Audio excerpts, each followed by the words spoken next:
விழாவிற்கு, இந்த நிகழ்விற்கு அதிமுக்கியமான காரணமாக இருக்கும் திரு இக்பால் அவர்கள், டத்தோஸ்ரீ நண்பர் ஷாகுல் அண்ட் சிங்கப்பூரிலிருந்து சிராஜுதீன் அவர்கள் தான் இந்த ஒரு நிகழ்விற்கு முக்கியமான காரணமாக இருக்கிறார்கள். மக்கள் சார்பில் உங்களுக்கு நன்றி.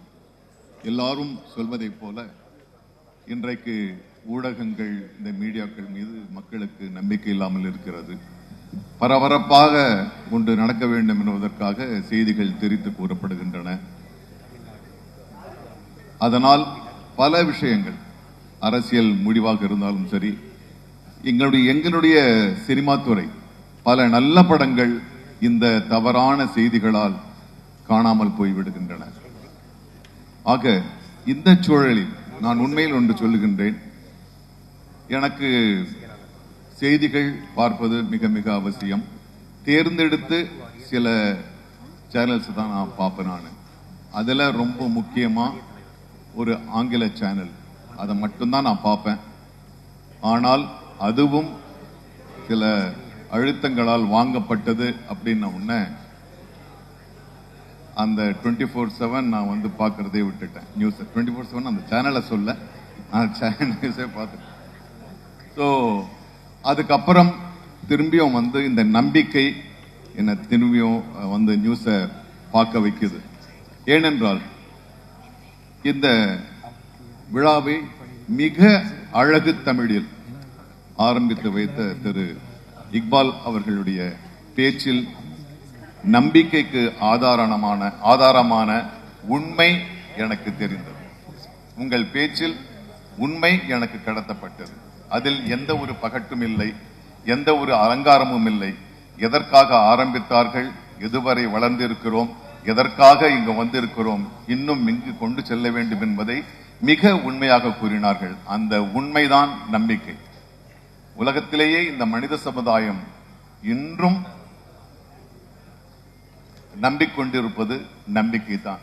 இன்று ஒரு கஷ்டம் வந்தாலும் நாளை விடிந்தால் நல்லது நடக்கும் என்ற ஒரு சிறு விவசாயியில் இருந்து பெரும் பணக்காரர்களிலிருந்து நாளை இந்த நம்பிக்கை என்பதுதான் இந்த வாழ்வோட்டமே நடந்து கொண்டிருக்கிறது. இந்த சூழலில் இந்த நம்பிக்கை என்கின்ற இந்த ஊடகம் எங்களுக்கு மிகுந்த ஒரு நம்பிக்கையை கொடுக்கிறது.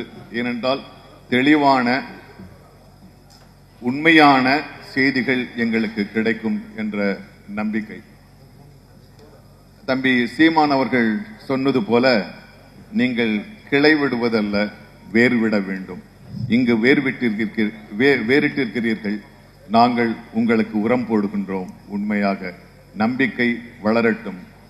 நண்பர் சாகுலுக்கு என்னுடைய தனிப்பட்ட நன்றிகள். தேங்க்யூ. இங்க வந்திருக்கும் அனைவருக்கும் மாலை வணக்கம். நம்பிக்கை digital launch in India. We welcome you. We wish you great success. உங்களுக்கு ஒரு பெரிய வெற்றி அமைய வேண்டும் என்று மனதார வாழ்த்துகிறேன். நீங்கள் ஒரு பார்வை, ஒரு குரல், ஒரு வாக்குறுதியோடு வந்திருக்கிறீர்கள். அதற்கு என்னுடைய வாழ்த்துக்கள். ஒரு குடும்பத்தின் சார்பாக இன்னொரு குடும்பத்துக்கு என்னுடைய வாழ்த்துக்கள். I really wish you all the best. இங்கே அனைவரும் மீடியா ரெஸ்பான்சிபிலிட்டியை பற்றி, அதாவது மீடியா வெறும் பிரேக்கிங் நியூஸாக இருக்கக்கூடாது. we have a social responsibility. மக்களிடம் உண்மை சேர வேண்டும், நியாயமாக சேர வேண்டும், ஒரு துணிவோடு செயல்பட வேண்டும், நேர்மையான பார்வையுடன் செயல்பட வேண்டும். இதுதான் பத்திரிகை தர்மம் அப்படின்னு நிறைய பேர் சொல்லுவாங்க. Anyway, this is going to be a very powerful journey and I wish you all, you Mr. Sahul and everybody in your team, all the best. It should be உங்கள் நம்பிக்கை, உங்கள் பார்வை, உங்கள் நேர்மை, உங்கள் மீடியாவாக வெற்றி பெற என்னுடைய வாழ்த்துக்கள். நன்றி. மலேசியாவில் தொடங்கி இன்று சென்னை நோக்கி அனைவரின் நம்பிக்கையை பெற வந்திருக்கும் இந்த குழுமத்தின் நிறுவனர் அன்பு அண்ணன் இக்பால் அவர்களே, அறிவுரை வழங்கி ஸ்பெஷல் அட்வைசராக இருக்கின்ற இனிய சகோதரர் சாகுல் அவர்களே, இவரை இருந்திருக்கிற அமைச்சு பெருமக்களே, பல்வேறு கட்சிகளை சார்ந்த தலைவர் பெருமக்களே, எனக்கு முன் பேசிய அமைச்சர் அன்பில் மகேஷ் அவர்களே, சீமான் அவர்களே, டாக்டர் சரவணன் அவர்களே, பேச இருக்கின்ற தலைவர் பெருமக்களை உங்கள் அனைவருக்கும் ஊடக, பத்திரிகை, புகைப்பட மற்றும் செல்போன் பிரியர்களே, உங்கள் அனைவருக்கும் அன்பு கலந்த மாலை வணக்கத்தை தெரிவித்துக் கொள்கின்றேன். நான் செல்போன் பிரியர் என்று சொல்லிவிட்டால் இந்த செய்தி, நான் பேசுகின்ற செய்தி மற்றவர்களை விட மிக வேகமாக சென்றடையும் என்ற ஒரு நம்பிக்கை எனக்கு இருக்கிறது.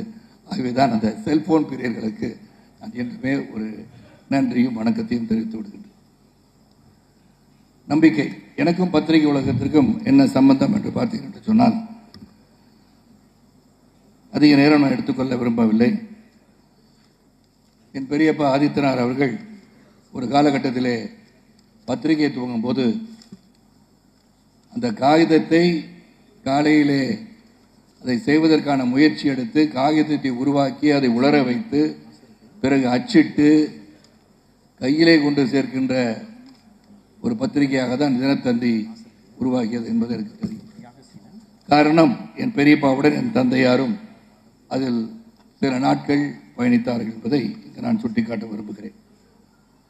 ஆக என்னை பொறுத்தவரை ஒரு பத்திரிகை குடும்பத்தை சார்ந்த என்னை இந்த விழாவிற்கு அன்பு சகோதரர் சாகுல் அழைத்திருப்பது நான் மிகவும் மகிழ்ச்சி அடைகின்றேன். அதையும் தாண்டி சாகுல் எனக்கு இனிய உறவுக்காரர் என்றே நான் சொல்லிக்கொள்ள முடியும்.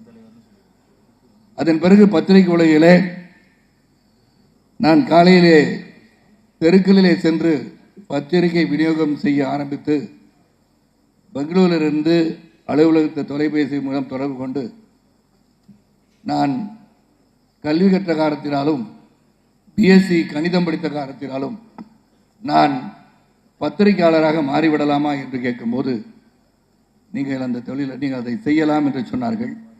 ஆக நான் ஒரு பத்திரிகையாளர், பத்திரிகையை தெரு தெருவாக சென்று விநியோகம் செய்த ஒரு சைக்கிள் பையன். ஆக பத்திரிகை உலகம் சம்பந்தம் உண்டு. அப்பெல்லாம் பத்திரிகை செய்தி சொல்லணும்னா போஸ்ட் ஆஃபீஸில் போயிட்டு லைட்னிங் கால் வந்து புக் பண்ணணும். உடனடியாக செய்திகளை சொல்ல முடியாது. அங்கு பலரும் காத்திருப்பார்கள் செய்திகள் சொல்வதற்காக. அந்த பணியும் நான் செய்திருக்கின்றேன். இது எதற்காக சொல்கிறேன் என்று சொன்னால், இங்கு பேசிய பலரும், அண்ணன் சீமானாகட்டும், அமைச்சர் அவர்களும் இருக்கட்டும், அனைவரும் நம்பிக்கைக்கு பாத்திரமாக ஒரு பத்திரிகை ஊடகம் இருக்க வேண்டும். ஏன்னா it's fourth pillar of the democracy. அப்படி இருக்கும்போது நாம் உண்மையை மட்டும் பேச வேண்டும் என்ற எண்ணத்திலே தான் இந்த பத்திரிகைகள் இருக்க வேண்டும், ஊடகங்கள் இருக்க வேண்டும், தொலைக்காட்சிகள் இருக்க வேண்டும். இங்கு சீமான் பேசும்போதும் எனக்கு நம்பிக்கை இருக்கிறது, இந்த நம்பிக்கை என்னை போன்றவர்கள் சிறந்த செய்திகளை அவர்கள் வெளியிடுவார்கள் என்று, செய்தியாளர்கள் என்றும் நல்ல செய்திகளை தான் வெளியிடுவார்கள் என்ற நம்பிக்கை எனக்கு இருக்கிற சீமான் அவர்களே, உங்களுக்கும் அந்த நம்பிக்கை வரும். இந்த நம்பிக்கை அதை செய்யும் என்ற எண்ணம் எனக்கு இருக்கிறது. ஒன்றை மட்டும் சொல்லணும், views are different from news. News has to be news. அதை மிகைப்படுத்தி எக்ஸாஜரேட் பண்ணி சொல்லும் போது அது திசை திரும்பி வேறெங்கோ சென்று கொண்டு இருக்கிற ஒரு காலத்தில் நாம் பயணித்துக் கொண்டிருக்கிறோம், மறந்துவிடக்கூடாது. இன்னைக்கு whatever you see in your mobile phones are இந்த சேனல்ஸ் ஆர் ஷார்ட்ஸ் இவ்வளோ வந்துருச்சு. பெரிய லெவலில் வந்து டெக்னாலஜி இம்ப்ரூவ் ஆக ஆக இந்த செய்தி உண்மையதானா இல்லையா என்பதை நாம் புரிந்து கொள்வதே மிகவும் கடினமாக இருக்கிறது. காலையிலே பலரும் வந்து எனக்கு கேள்வி கேட்டார்கள், அண்ணா 500 கோடி வீடை நீங்கள் வித்துட்டு ஒரு வாடகை வீட்டுக்கு போயிட்டீங்களாமே, என்ன எங்கேயும் அந்த செய்தியை பார்த்தேன், ஊடகத்தில் இருக்குன்னு அப்படின்னாங்க. நான் சொன்னேன், ஐயா 500 கோடி ரூபாய்க்கு நான் வீடு கட்டுறதுனா 10 கோடி வீடு கட்டி 400 கோடியாக வந்து பேங்க்ல போட்டுட்டு நிம்மதியாக எந்த வேலையை செய்யாமல் வீட்டில் ரிட்டையர் ஆகிருப்பேன் அப்படின்னு சொன்னேன். ஆக இதை இங்கு உள்ளவர்கள் புரிந்து கொள்வார்கள். ஆனால் வெளிநாட்டில் இருப்பவர்கள் பார்க்கும்போது, ஓஹோ இவரும் ஹாலிவுட் நடிகரை போல 500 கோடிக்கு வீடு கட்டியிருக்கிறார் நினைத்து விடுவார்கள். இதை எதற்காக சொல்கிறேன் என்றால், உண்மையை உண்மையாக சொன்னால்தான் நம்புகிறவர்கள் இருக்கிறார்கள், நம்பாதவர்கள் இருக்கிறார்கள். நம்பகத்தன்மை இருக்க வேண்டும் செய்தியாளர்களுக்கு. You should be educated, you should be knowledgeable. நீங்கள் கேள்வி கேட்பதற்கு முன்போ, பத்திரிகை செய்தியை வெளியிடுவதற்கு முன்போ உங்களுக்கு அந்த செய்தியை பற்றியோ நடப்பிகை பற்றியும் நீங்கள் தெரிந்திருக்க வேண்டும், புரிந்திருக்க வேண்டும். நான் சில பல சீமானை பார்ப்பேன். இங்கே நான் பேசும்போது கட்சி சார்பற்று எந்த ஒரு கட்சிக்கு இல்லாமல் நான் ஒரு பொதுவாக பேசும்போது சீமான் கேட்குற சில சமயம் நான் பார்ப்பேன். கோபமாக கேட்பார், நீங்கள் அந்த செய்தியை பார்த்தீங்களான்னு கேட்பார். நமக்கு அந்த கேள்வி கேட்கணும்னு ஆசை தோணும். ஏன்னா உங்களுக்கு தெரிந்திருப்பதை நீங்கள் கேட்கிறீர்களா, இல்லை எங்களிடமிருந்து தெரிந்து கொள்வதற்காக நீங்கள் கேட்கிறார் என்று புரிவதற்காக அந்த கேள்வி எழுகிறது. அது கோபமாக கடுஞ்சொல் சொல்வதற்காக அல்ல. நீங்கள் கேட்கும் போது have you done your homework? நீங்கள் அந்த செய்திகளை வெளியிட நினைக்கும் போது, அந்த செய்திகள் மக்களை சென்றடையும் போது அது உண்மையான செய்தியாக இருக்க வேண்டும். அதுதான் உண்மையான நம்பிக்கை. எனக்கு இந்த நம்பிக்கை குடும்பத்துடன் பழகும் போது இவர்கள் உறுதியாக, ஏன்னா 27 ஆண்டுகள் அவர்கள் பத்திரிகை நடத்திருக்கிறார்கள். அதன் பிறகு இனிமே இது டிஜிட்டல் உலகம் என்று மாறும்போது நாமும் மாற வேண்டும், மாற்றிக்கொள்ள வேண்டும் என்று 4 ஆண்டுகளாக நம்பிக்கை மலேசியாவில் உலா வந்திருக்கிறது. இப்போது சிங்கப்பூர், சென்னை, அதாவது தமிழ்நாடு, இந்தியா, துபாய் செல்ல இருக்கிறார்கள். சீமான் அவர்கள் சொன்னது போல வேறாக பல நாட்களும் நீங்கள் செல்ல வேண்டும். நம்ம தமிழ் சமுதாயத்தையும் இந்திய மக்களையும் ஒருங்கிணைப்பதற்கு ஒரு பாலமாக நீங்கள் அமைவீர்கள் என்ற நம்பிக்கை இருக்கிறது. ஆக நீங்கள் ஆரம்பித்திருக்க நேரம் தேர்தல் காலம். நல்ல அட்வைசர் சாகுல் அவர்கள் உன்னிப்பாக அனைவருடன் பேசி எப்போ இந்த நம்பிக்கையை நாம் தமிழகத்துக்கு எடுத்துச் செல்ல வேண்டும் என்று சிறந்த ஒரு அறிவுரை கொடுத்து, தேர்தல் களத்திலே பல செய்திகள் இருக்கும், உண்மைகளும் இருக்கும், பொய்களும் இருக்கும், எதை சிறப்பாக போட வேண்டும் என்பதை அதை சிறப்பாக செய்ய வேண்டும் என்ற உறுதியோடு, அவங்கள்ட்ட பேசும்போது தெரியுது, இந்த குடும்பத்தில் நான் பழகியிருக்கேன், எதையும் உண்மையாக பேசுவது மட்டும்தான் அவளுக்கு தெரிகிறது என்பது நிச்சயமாக உங்கள் மத்தியிலே நான் பகிர்ந்து கொள்ள ஆசைப்படுகிறேன். ஆனால் நிச்சயமாக நம்பிக்கை மீது நம்பிக்கை வையுங்கள். பல ஊடகங்கள் இருக்கீங்க, எல்லாரும் நல்ல செய்திகள் தான் போடுறீங்க, அதற்கான முயற்சிகள் செய்தீங்க. எதையும் மிகைப்படுத்தாமல் உண்மையை உண்மையாக சொல்லும் போது மட்டும்தான் உண்மையான பத்திரிகையாளராக 4வது தூணாக திளைக்க முடியும் என்று சொல்லி, இந்த நம்பிக்கை பல நாடுகளுக்கு செல்ல வேண்டும், பலரிடம் நம்பிக்கையை பெற வேண்டும் என்று சொல்லி, வாழ்க உங்கள் பத்திரிகை ஊடகங்கள். இந்த ஊடகங்கள் மட்டுமல்ல, நீங்கள் சரியான கருத்துக்களை, ஆழமான கருத்துக்களை, நல்லவைகளை எடுத்துச் சொல்லுங்கள். நிச்சயமாக நீங்கள் வெற்றி பெறுவீர்கள் என்று சொல்லி, இது வருகை தந்த அனைவருக்கும் சாகுல் குடும்பத்தின் சார்பாக மீண்டும் ஒருமுறை நன்றியை கூறி வணக்கம் கூறி விடைபெறுகின்றேன்.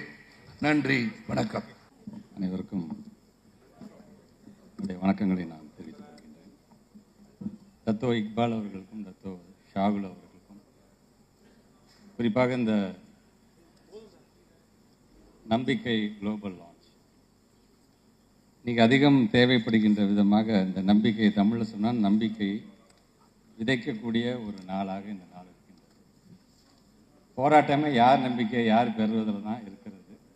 அது நம்முடைய செயல்பாடு, அது ஒவ்வொரு முறையும் அதை நிரூபித்துக் கொண்டிருக்கிறது என்பதை நாம் கண்கூடாக பார்க்கின்றோம். இந்த நிகழ்வில் இந்த கட்சி அந்த கட்சி அப்படின்லாம் இல்லாமல், இந்த ஃபீல்டு அந்த ஃபீல்டெல்லாம் இல்லாமல், எல்லா ஆளுமைகளும் தேசிய தலைவர் பேராசிரியர் ஐயாவிலிருந்து வருகை தந்திருக்கின்ற உரையாற்றிருக்கின்ற அண்ணன்லேருந்து எல்லா பெரிய ஆளுமைகளும் இங்கே நம்ம வந்து எங்களுடைய சக சட்டமன்ற உறுப்பினர் சகோதரரும் இங்கே வந்திருக்காங்க. எங்கள் கூட சட்டமன்ற உறுப்பினர் இருந்தவங்க எல்லாம் ரொம்ப சந்தோஷமான ஒரு நிகழ்வு. ஸோ இது இங்கே பேசியவர்கள்லாம் சொன்னது போல், ஊடகம் அப்படிங்கிறது நம்முடைய எண்ணத்தை எப்படி கொண்டு போக போகுது. குறிப்பாக நீங்கள் சோஷியல் மீடியா அப்படின்னு வரும்பொழுது பார்த்துட்டிங்கன்னா, யதார்த்த தன்மையை நாம் இழக்கக்கூடிய ஒரு சூழலை அது உருவாக்கிடுச்சு. எதுக்கு நம்ம சிரிக்கிறோம், எதுக்கு நம்ம அழுகிறோம், அது அவங்களுடைய கற்பனைக்கு அதை எப்படி அவங்க கொண்டு போய் அதன் மூலமாக அரசியல் செய்கிறார்கள் அப்படின்னா மனிதனுடைய அந்த ஒரிஜினாலிட்டி அப்படியே பார்த்தீங்கன்னா ஒரு கேள்விக்குறியாயிடுச்சு. உள்ளபடி என்ன எண்ணத்தில் இவர் சொல்கிறாரு அப்படிங்கிறது. ஸோ அந்த நம்பிக்கை பெறக்கூடியவர்களாக நாம் இருக்க வேண்டும் என்று சொன்னால், களத்தில் நாம் எப்படி உழைக்கிறோம், அவன் இன்டென்ஷன் எப்படி இருக்குது அப்படிங்கிறத வந்து வெளிப்படுத்தக்கூடிய ஒரு மிகப்பெரிய ஒரு கருவி இந்த நம்பிக்கை அப்படிங்கிற இந்த சேனலை நான் மலேசியா நாட்டிற்கு அரசு பள்ளி மாணவ செல்வங்களை நான் கல்வி சுற்றுலாக்கு அழைத்து செல்லும் பொழுது அவங்க கேட்டாங்க, ஒரு 1/2 மணி நேரம் எங்களுக்காக நீங்கள் டைம் கொடுங்க, மலேசியா மக்களோட நீங்கள் உரையாற்றிட வேண்டும் என்று சொன்னபொழுது உடனடியாக நான் ஒப்புக்கொண்டு அங்கே நான் உரையாற்றினேன். அப்போ வந்து ஷாகுல் சொன்னாங்க, இது இங்கே மட்டும் இல்லை, இது தொடர்ந்து இது பல நாடுகளையும் நாங்கள் இதை கொண்டு செல்கின்ற அந்த பணியில் நாங்கள் ஈடுபட போகிறோம் அப்படின்னு சொன்னபொழுது, நல்ல விஷயம், சீக்கிரம் பண்ணுங்கன்னா இன்னைக்கு அதுக்கான ஒரு நாளாக இந்த நாள் அமைந்திருக்கிறது என்று தான் நான் பார்க்கின்றேன். தொடர்ந்து இங்கே பேசிய நம்முடைய அண்ணன் சீமானன் சொன்னது போல உள்ளதை உள்ளபடி சொல்லுங்க, மற்றபடி மக்கள் அதை அவங்க நாங்கள் அசஸ் பண்ணட்டும். இப்போ நம்ம பல விஷயங்கள் பேசும்பொழுது, அரசியல் ரீதியாக பேசும்பொழுது ஒவ்வொருத்தரும் பார்த்தீங்கன்னா இப்போ இந்த ஃபாசிசம் அப்படிங்கிற ஒரு வார்த்தையை பயன்படுத்துகிறோம் எல்லாருமே. இந்த ஃபாசிசம் இஸ் நத்திங் பட் அது என்ன பண்ணும் அப்படின்னு ரசல் பெட்ராண்ட் சொல்கிறார் அப்படின்னா, first it will fascinate the fools and then muscle the intelligence என்று சொல்கிறோம். ஸோ ஊடகம் அப்படிங்கிறது பார்த்தீங்கன்னா முட்டாள்களை முதல்ல தன் வசப்படுத்திடும், தன்னுடைய பேச்சின் மூலமாக, கொண்டு வருகின்ற கவர்ச்சியின் மூலமாக. கொண்டு வந்ததுக்கு அப்புறமேட்டு புத்திசாலிகளை வாயடைக்க வச்சிருவாங்க. ஸோ அப்படி இருந்து விடாமல் மக்கள்கிட்ட சொல்ல வேண்டியதை சொல்லுங்க. நீங்கள் தவறுக்கு யாராக இருந்தாலும் எல்லாமே சரியான பாதையில் போகிறாங்க நம்ம சொல்ல முடியாது. தவறுகள் சில நேரத்தில் எங்கள் ஆங்கிளில் நாங்கள் செய்வது சரியாக இருக்கணும், அதை பல நேரத்தில் நீங்கள் இல்லை நீங்கள் போகிறது தவறான பாதை, இது இப்படி நீங்கள் மாற்றிக்கொண்டால் சரியாக இருக்குன்னு சொல்லும்பொழுது அதை திருத்தி கொள்ள வேண்டியதுதான் ஒரு மனிதனுடைய பண்பாக இருக்க வேண்டும் என்று நாங்கள் நினைக்கிறோம். ஸோ அப்படி செய்யும்பொழுது அதற்கான நம்பிக்கையான அந்த அளவீடுங்கிறது எங்கே வந்து நிற்குதுன்னா 5 வருஷம் கழித்து தேர்தல் அப்படின்னு ஒன்று வரும்பொழுது அங்கே நிற்குது. ஸோ அன்றைக்கும் நாங்கள் அந்த நம்பிக்கையை நாங்கள் பெறுகிறோமா அப்படிங்கிறது தான் இருக்கின்றது. இது யாரும் யாரை கையை பிடிச்சி இழுத்தும் எங்கள் பக்கம் வாங்கலாம் சொல்ல முடியாது. ஒவ்வொருவருக்கும் ஒவ்வொரு விதமான ஆங்கிள் இருக்கும் கண்டிப்பாக. ஸோ அந்த நம்பிக்கை பெறக்கூடியவர்களாக நாம் அனைவருமே இருப்போம். அதிகப்படியான நம்பிக்கை யாருக்கு வழங்கிட வேண்டும் என்பதை மக்கள் முடிவு செய்வார்கள் என்று சொல்லி வருகை தந்திருக்கின்ற அனைத்து ஆளுமைகளோடு சேர்த்து நானும் இந்த நம்பிக்கை சேனலுக்கு என்னுடைய வாழ்த்துக்களை நான் சார்ந்திருக்கின்ற இயக்கத்தின் மூலமாக நான் தெரிவிக்க கடமைப்பட்டிருக்கின்றேன். தொடர்ந்து பயணிப்போம். உங்களுக்கு எந்த ஒரு உதவியாக இருந்தாலும் செய்வதற்கு இந்த அரங்கத்தில் இருக்கின்ற ஒவ்வொரு ஆளுமைகளும் நாங்கள் காத்து கொண்டிருக்கின்றோம். ஏன்னா ஒரு தமிழனாக அங்கே மட்டும் நீங்கள் கோல் வச்சுன்னா பத்தாது, இது உலகம் முழுவதும் நீங்கள் சென்றடைய வேண்டும். அதற்கு உறுதுணையாக என்றைக்குமே நாங்களும் இருப்போம் என்று சொல்லி உங்களுக்கு இந்த நேரத்தில் எங்களுடைய வாழ்த்துக்களை தெரிவித்து இந்த உரையை நிறைவு செய்கிறேன். நன்றி, வணக்கம். என்னுடைய பெருமதிப்பிற்குரிய பெருமக்கள், தலைவர்கள், உறவுகள் எல்லோரும் ஒரு சேர அமர்ந்திருக்கிற இந்த அரங்கிற்கு என்னுடைய அன்பும் வணக்கமும்.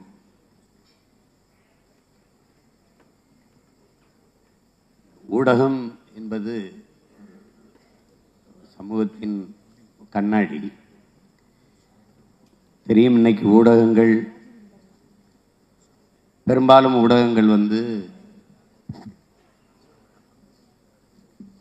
பெரும் முதலாளிகளினுடைய கையில் இருக்குது, இல்லைன்னா அரசியல் தலைமைகளினுடைய கையில் இருக்குது. அதனால ஒரு சார்பு செய்தியவே மக்களுக்கு கொண்டு போகிற இயல்பு நிலை இருக்குது.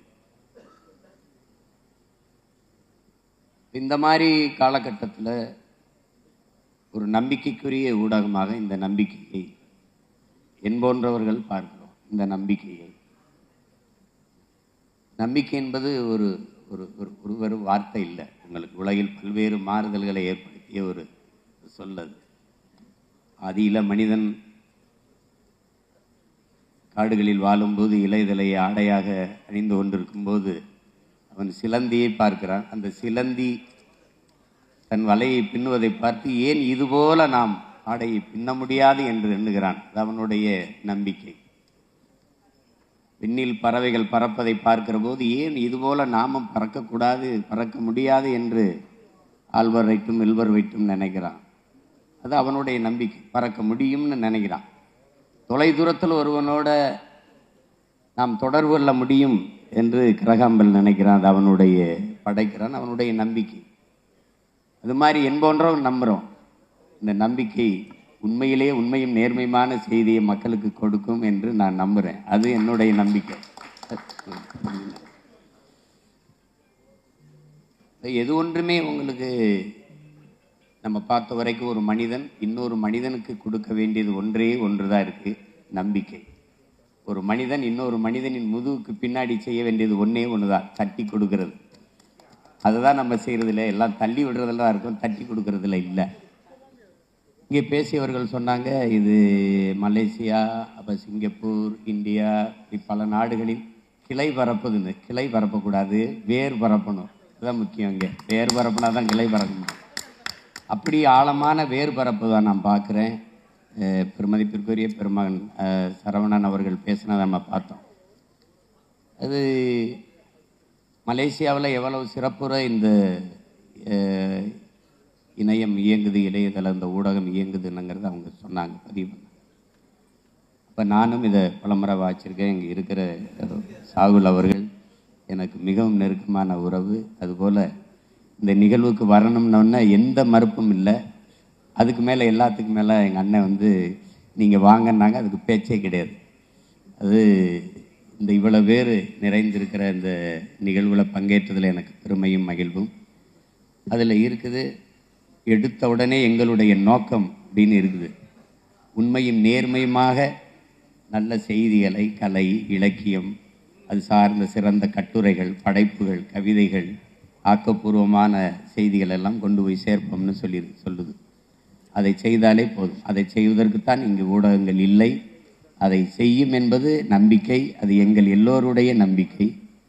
அப்படிப்பட்ட இந்த காலகட்டத்தில், இன்னைக்கு இப்போ தேர்தல் வருகிற காலகட்டத்தில் உண்மையும் நேர்மையுமாக நம்முடைய நம்பிக்கை ஊடகம் மக்களுக்கு சரியான செய்திகளை கொண்டு போய் சேர்க்கும் என்பதில் நான் அசைக்க முடியாத நம்பிக்கை வச்சிருக்கேன். காரணம், என்னுடைய சாகுல் மேலே நான் வச்சிருக்கிற நம்பிக்கை. இந்த நம்பிக்கை வெற்றி பெற்று நம் எல்லோருடைய நம்பிக்கையும் பெற வேண்டும். உலகெங்கும் பரவி வாழக்கூடிய தமிழர்களின் நம்பிக்கையை பெற வேண்டும் என்று உள்ளன்பு கொண்டு வாழ்த்துகிறேன். உங்கள் எல்லோருக்கும் என்னுடைய அன்பும் வணக்கம். நன்றி.